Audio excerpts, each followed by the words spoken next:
আসসালামু আলাইকুম। সাতক্ষীরা জেলায় দক্ষিণে ঝড়ের যে তুফান এত জোরে তুফান হচ্ছে, নদীর আশেপাশে গাছগাছালি মানে কী অবস্থা বলবো আপনাদের। দেখেন, আপনাদেরকে দেখানোর চেষ্টা করতেছি কী অবস্থা আসলে। যে অবস্থায় যে ঝড় আর তুফান, বৃষ্টি এবং বিদ্যুৎ নাই, নদীর অবস্থা কী অবস্থা।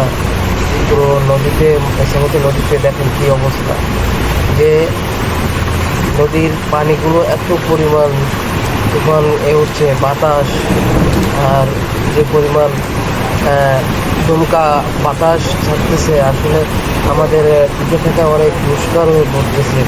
অনেক কষ্টর ভিতরে আমরা এই ভিডিওটা করতেছি। আপনারা বেশি বেশি করে শেয়ার করুন, সবাইকে দেখার সুযোগ করে দিন। আসলে সাতক্ষীরা জেলার অবস্থাটা অনেক দশার ভিতরেই গড়িতেছে, কারণ যে ঝড় তুফান, যেভাবে ঝড় তুফান হচ্ছে, আসলে তুফানের অবস্থা অনেক বেশি খারাপ। দেখতে পারলেন আপনারা সবাই বেশি বেশি করে শেয়ার করুন, বেশি বেশি করে লাইক কমেন্ট করুন।